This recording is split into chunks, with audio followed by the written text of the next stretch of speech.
Вообще можно быть How can you be ready for it? Are we really ready for nuclear war? готовы к ядерной войне. From the technical point of view, of course, we are ready. Они у нас दोस्तों हाल ही की बात की जाए तो एक interview बहुत ज़्यादा हाईलाइट रहा जिसमें व्लादिमीर पुतिन जो हैं वो स्टेटमेंट देते हुए दिखाई दे रहे हैं कि हमारे पास में न्यूक्लियर वेपन है।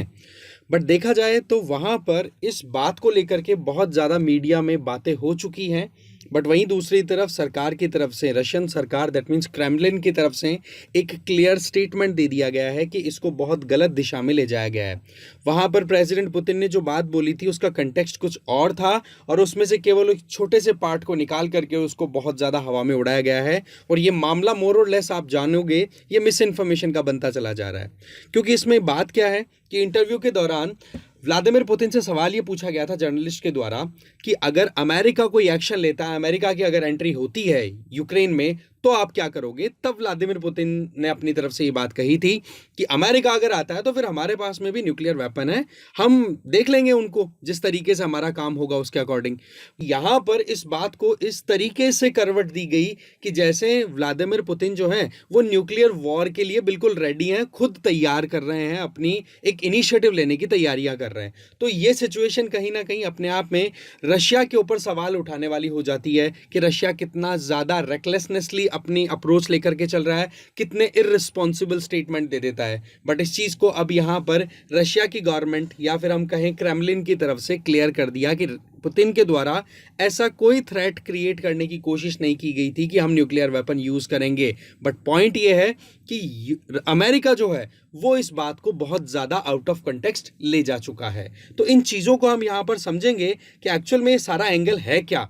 साथ साथ हम ये भी जानने की कोशिश करेंगे कि जो न्यूक्लियर प्रोलिफरेशन ट्रीटी है उसमें कौन कौन से कंट्रीज इंक्लूडेड हैं, क्या उसमें इंडिया है कि नहीं, और किसके पास में कितने न्यूक्लियर वेपन है। ये सारे सवालों के जवाब हम यहाँ पर क्लियर करने वाले हैं। आज देखो 15 मार्च हो चुकी है, लास्ट डेट है। एनरोल कर सकते हैं आप विश्वास दिवस के इन डिफरेंट ऑफर्स में। इनसे संबंधित हम ऑलरेडी बहुत बार डिस्कशन कर चुके हैं कि इनके लिए आप एनरोल करो तो आपको बहुत ज़्यादा बेनिफिट हो सकता है अपनी एग्जाम प्रिपरेशन में। 2026 के लिए अगर आप करते हो तो प्रारंभ बहुत बढ़िया आपके पास में ऑप्शन अवेलेबल है। ठीक है, तो इन चीज़ों का ध्यान रखें। अब देखो मुद्दा क्या है, ये इंटरव्यू चल रहा था तो जर्नलिस्ट साहब ने ये पूछ लिया कि भाई पुतिन साहब आप ये बताओ कि अगर अमेरिका एंटर हो जाए युद्ध में तो आप क्या करोगे। तो बोल दिया अगर अमेरिका एंटर होगा तो हमारे पास में न्यूक्लियर वेपन कोई देखने के लिए नहीं है, ये इन्होंने बात कही। बट साथ ही साथ इन्होंने एक बात बड़ी क्लियर बोल दी, ये बात बोलने के बाद कि जब से हमने यूक्रेन पे अटैक किया है तब से हमने न्यूक्लियर वेपन के बारे में सोचा तक नहीं है, मेरे दिमाग में नहीं है ये चीज़। बट यूएसए अगर एंटर होता है तो फिर मजबूर हो जाएंगे हम। तो अब एक तो ये स्टेटमेंट है और एक दूसरा स्टेटमेंट जो मीडिया में फ्लॉट कर रहा है कि भाई व्लादिमीर पुतिन जो है वो न्यूक्लियर वॉर की तरफ जाने की कोशिश कर रहे हैं या फिर सोच रहे हैं। तो इन दोनों में बहुत ज़्यादा फर्क है और यही चीज़ यहाँ पर क्रेमलिन के द्वारा क्लियर कर दी गई कि भाई हमारे पास में टेक्निकली या फिर टैक्टिकली हमारे पास न्यूक्लियर वेपन अवेलेबल है जो कि मोर और लेस एक डेटरेंस का काम करते हैं कि हमें कोई हल्के में ना ले। दूसरी यूक्रेन के मुद्दे को इन्होंने क्लियर कर दिया। वहीं दूसरी तरफ व्हाइट हाउस की तरफ से क्या स्टेटमेंट्स आते हैं कि व्लादिमीर पुतिन ने जो बात कही है बहुत ही ज़्यादा लापरवाही वाली ये बात है। ये कोई एक इंपॉर्टेंट स्टेक होल्डर की तरफ से ऐसे स्टेटमेंट अगर आते हैं तो ठीक बात नहीं है। इस तरीके से जो बाइडेन है उनका भी इंटरव्यू होता है कि भाई अगर रशिया न्यूक्लियर वेपन यूज़ करे तो उन्होंने कहा डोंट यूज़ मत करो, नहीं यूज़ करोगे तो ठीक रहेगा, यूज़ करोगे तो फिर बाद में इसके रेपरकशंस बहुत ज़्यादा खतरनाक हो सकते हैं। तो इस तरीके से बातें बड़ी गरम हो रही हैं। बट पॉइंट यहाँ पर निकल के क्या आ रहा है कि व्लादिमीर पुतिन ने जो यहाँ पर जवाब दिया था वो मोर और लेस अपनी तरफ से एक पॉइंट रखा था कि देखो हमारे पास में भी ऐसी फैसिलिटीज़ हैं जिनको लेकर के हम अमेरिका की एंट्री को काउंटर कर सकते हैं। बट अमेरिका एंटर ही नहीं करेगा तो हम क्यों सोचेंगे। दूसरी बात यूक्रेन की रही बात, यूक्रेन के मामले में हमने एक बार भी इस बारे में नहीं सोचा है कि हम वहाँ पर कोई न्यूक्लियर वेपन या कुछ यूज़ करेंगे। अब देखो ये जो न्यूक्लियर पावर्स है ना, इनमें हम मोटी बात करें तो यूनाइटेड स्टेट्स ऑफ अमेरिका और रशिया ऐसे कंट्रीज़ हैं जिनके पास में सबसे ज़्यादा न्यूक्लियर वेपन है। रशिया के पास में तो 6000 के लगभग हैं और यूएसए के पास में 5400 हैं। पर हाँ ये बात सही है कि यूएसए के पास में थोड़े से आप कह सकते हो कि बहुत ज़्यादा साइज़ के या फिर स्ट्रेंथ वाइज ज़्यादा आपको मिल जाएंगे वेपन। वहीं चाइना की बात करें तो 350 से ज़्यादा है इनके पास में, हमारे पास में अभी 150 के लगभग है और हम डेवलप अभी कंटिन्यू कर रहे हैं। इवन अगर काउंटिंग की बात की जाए तो हमसे ज़्यादा न्यूक्लियर वेपन तो पाकिस्तान के पास में मिल जाएंगे जो डिक्लेयर्ड है। बट मोर और लेस देखी जाए, स्ट्रेंथ की बात की जाए, और इंडिपेंडेंटली खुद की कैपेबिलिटी पे डेवलप करने की बात करें तो ये कंट्रीज कहीं ना कहीं आपको आगे मिल जाएंगे। साथ ही साथ अगर देखा जाए तो आज के टाइम पर जितने भी न्यूक्लियर पावर्स हैं उनकी लिस्टिंग की बात करें तो ये आपके सामने स्क्रीन पर है। US, Russia, UK, France, China, ये ऐसे 5 कंट्रीज हैं जो कि यूनाइटेड नेशन सिक्योरिटी काउंसिल के परमानेंट 5 मेंबर्स हैं, जिन्होंने 1965 तक अपने सारे न्यूक्लियर वेपन डेवलप कर लिए थे। देखो 1964 में टेस्ट किया था चाइना ने, इन 5 में सबसे लास्ट में, और उसी के बाद में फिर इन्होंने क्या कॉन्स्पिरेसी क्या प्लान किया कि इन्होंने एनपीटी साइन कर ली, non proliferation treaty, nuclear non proliferation treaty, कि हमारे अलावा और किसी के पास में न्यूक्लियर वेपन ना हो। वो देखो इंडिया के लिए बहुत ज़्यादा एक सवालिया चिन्ह था कि यार इन लोगों ने तो डेवलप कर लिया, अब हम कैसे पीछे रह सकते हैं हमारी सिक्योरिटी के लिए। तब इंदिरा गांधी जी के टाइम पे हमने स्माइलिंग बुद्धा करके एक ऑपरेशन कंडक्ट किया राजस्थान के पोखरण में, और उस टाइम पर हमने भी अपने आप को डिक्लेयर कर दिया कि हमारे पास में न्यूक्लियर कैपेबिलिटी अवेलेबल है। फिर वो बात अलग है कि फिर 1998 में पाकिस्तान ने भी तैयार कर लिया था, हमने न्यूक्लियर टेस्ट सेकंड कर लिया था। नॉर्थ कोरिया ने 2006 में खुद को डिक्लेयर कर दिया, और इसराइल पैरेलली वहां पर अपना काम कर ही रहा था 1960 से 79 के बीच में।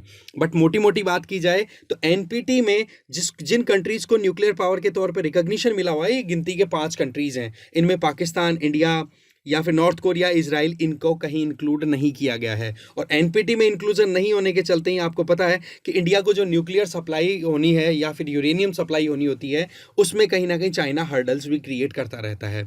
बट पॉइंट क्या है कि कहीं ना कहीं इंडिया अपनी बात को, या फिर कहते हैं ना कि अपनी खुद की जो एक डॉक्ट्रिन है, नो फर्स्ट यूज वाली पॉलिसी लेकर के, उसको लेकर के हम कंटिन्यू कर रहे हैं। और इसी बात को यहाँ पर रशिया ने भी क्लियर किया है कि देखो बात ऐसी, हमारी खुद की भी एक डॉक्ट्रिन है, न्यूक्लियर डॉक्ट्रिन है, उसको हम हमारे स्टैंडर्ड के अकॉर्डिंग फॉलो करते हैं। यहाँ पर अमेरिका की तरफ से जो बातें बढ़ा चढ़ा करके और हमारी एक तरीके से इमेज खराब करने की कोशिश की जा रही है, ये बिल्कुल भी एक्सेप्टेड नहीं है। तो इस तरीके से क्या है, गर्मा गर्मी की बातें बहुत ज़्यादा चल रही है इन कंट्रीज़ के बीच में। वहीं उसके आगे चला जाए तो देखो यूक्रेन और रशिया के बीच का युद्ध लगातार बढ़ता चला जा रहा है। ये युद्ध अभी कंट्रोल में नहीं आ रहा है, क्योंकि एग्रेशन में यहाँ पर वोल्दिमिर जेलेंस्की यूक्रेनियन प्रेसिडेंट है, उनको देखो मोर और लेस सपोर्ट मिल रहा है वेस्टर्न कंट्रीज का, और पुतिन है वो वैसे ही नाटो को देख करके वैसे ही एकदम गुस्से में है। तो इस वजह से कॉन्फ्लिक्ट बिल्कुल भी अभी कंट्रोल में नहीं आ रहा है। वहीं दूसरी तरफ देखा जाए तो यूक्रेन अपनी तरफ से पूरी कोशिश कर रहा है कि पुतिन की इमेज को वो डेंट कर सके। क्यों? क्योंकि अभी वहां पर इलेक्शन चल रहे हैं, देखो ठीक है, रशिया में, और वहीं दूसरी तरफ यूएसए में भी इलेक्शन की माहौल बन चुकी है।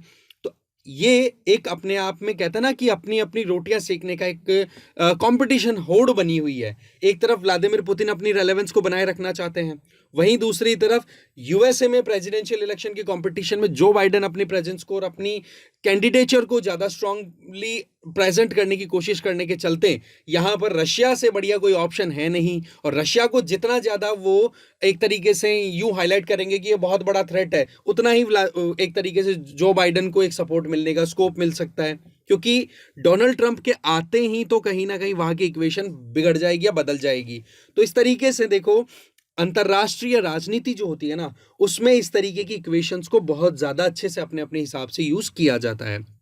अब देखो यूक्रेन की तरफ से रिसेंट एक रिपोर्ट निकल के आती है कि उन्होंने रशिया के साथ में जो बॉर्डर क्रिएट होती है, खारकीव है ना, खारकीव से ये वाला जो एरिया है, इस बॉर्डर एरिया को बोला जाता है आपके बेलगोरोड बॉर्डर। ठीक है, बेलगोरोड बॉर्डर वाले एरिया में इन्होंने 8 मिसाइलें दागी हैं, जिसके चलते कुछ रशियंस की डेथ हुई है, 2 या 4 की समथिंग, और 12 के लगभग रशियंस घायल हुए हैं। वहीं दूसरी तरफ रशियन डिफेंस मिनिस्ट्री ये बोल रही है कि हम लगातार यूक्रेनियन सोल्जर्स को एक तरीके से कंटेन करने में सक्सेसफुल हैं। 200 के लगभग सोल्जर्स को तो हमने रिसेंटली ही मारा है। तो इस तरीके का कॉन्फ्लिक्ट लगातार बना हुआ है। खैर, ये सारा जो डेवलपमेंट है, इस डेवलपमेंट में ये हमें जानना जरूरी था कि भाई जो प्रेसिडेंट ऑफ रशिया के द्वारा स्टेटमेंट दिया गया था उसकी कितनी गहराई है, और ये क्लैरिटी देखो क्रेमलिन की तरफ से दे दी गई है। अब देखो आपके लिए कल का जो क्वेश्चन था उसका तो आंसर सीधा है कि इलेक्शन कमीशन से रिलेटेड ये 4 स्टेटमेंट्स हैं, इनमें से गलत कौन सा है? तो दूसरा स्टेटमेंट है ना, ये गलत है, क्योंकि अगर आप इलेक्शन कमिश्नर को हटाते हो तो चीफ इलेक्शन कमिश्नर से पहले आप रिकमेंडेशन आती है, फिर उसके बाद में प्रेसिडेंट एक्शन लेते हैं। तो आंसर चला जाएगा आपका बी, नॉट करेक्ट पूछा था इसमें। और आज का जो आपका सवाल है वो बड़ा इंटरेस्टिंग है, इसका सवाल का जवाब आपको कमेंट बॉक्स में दे देना है। आपको कंसिडर करना है, ये 5 कंट्रीज़ के नेम दिए हुए हैं, आपको ये बताना है कि कौन से कंट्रीज़ एनपीटी के अंडर एक nuclear power state, nuclear weapon state के तौर पे रिकॉग्नाइज्ड है। ऑप्शंस आपके सामने हैं स्क्रीन पे, कमेंट करके इसका जवाब दे दीजिए। ठीक है, तो इस वीडियो में इतना ही था। Thank you very much. मिलेंगे फिर से एक और इंटरेस्टिंग टॉपिक के साथ।